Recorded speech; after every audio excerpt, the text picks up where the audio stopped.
आसी पहुंची गंजेई माफिया सत्यानंद समेत 2 अटक 2 क्विंटाल 9 बस्ता जबत 10 लाख ऊर्ध्व टंकार सामग्री जबत।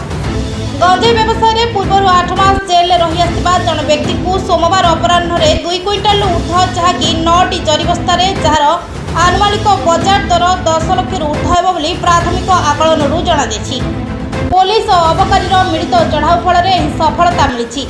खबर ने जनाए जे भुवन थाना अंतर्गत नुआ भुवनर एकपुर बादाम मिल एवं काठ फर्निचर कारखाना अपराह गोटे ब्राउन रंगर कार रे पाखापाखि 2 क्विंटाल ऊर्ध्व गंजेई अनलोड होता विषय पुलिस और अबकारी विभाग उच्च अधिकारी खबर पाई चढ़ाऊ करते। व्यवसायी भी चतुरतार सहित कारटी को खसाई नेबाकू सक्षम होता। कारखानार मुख्य फाटक ताला पकाई व्यवसायी पलाई जाते।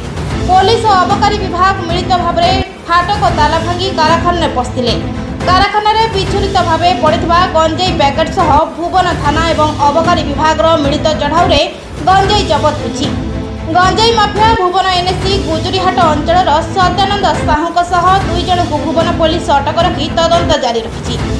भुवन थाना अधिकारी सौभाग्य कुमार स्वाई और अबकारी अधिकारी सौभाग्य कुमार मिश्र घटनास्थल रही गंजेई किभली दिन द्विपहरे भुवन भली एक जनगहलीपूर्ण स्थान को आसीपारी गंजेई केउठारु आसला ताहा तदंत परिसरभुक्त।